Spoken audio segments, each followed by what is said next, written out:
Thank you, Mr. Speaker. My question is to the Minister of Northern Development and Mines. Minister, the Fraser Institute's annual survey of mining companies has again placed Ontario near the back of the pack for mining jurisdictions. In the Investment Attractiveness Index, this year Ontario fell 9 places to 23rd in the world. The high cost of electricity in Ontario is continually cited as a key contributing factor in this slide. This spring, the Association of Major Power Consumers in Ontario revealed that the hydro customer was ignored in your government's plan to sell off a majority stake of Hydro One. Members of AMCO employ thousands of people across Northern Ontario. Minister, can you guarantee that the sale of Hydro One will not lead to increased electricity costs for industrial consumers in Northern Ontario? Thank you. Minister of Northern Development and Mines.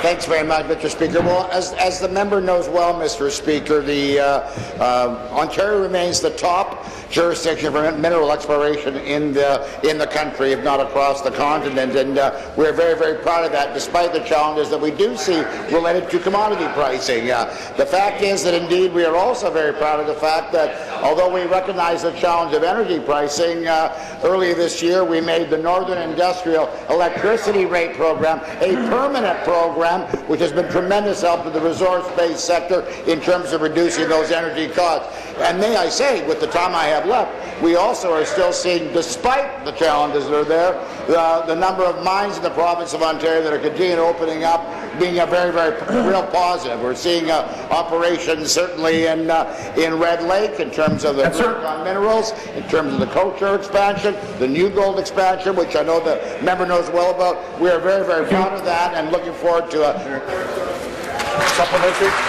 Thank you, Minister, and you well know that the NEAR program only applies to a handful of companies.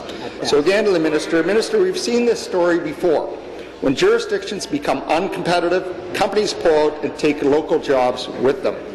When Xstrata Copper pulled up stakes in Timmins only to move across the border to Quebec, they cited uncompetitive hydro rates as a key motivating factor in the move. Northern Ontario lost 700 good-paying jobs. Minister, will the sale of Hydro One lead to more stories like that of Xstrata Copper and more jobs lost in Northern Ontario? Thank you, Minister.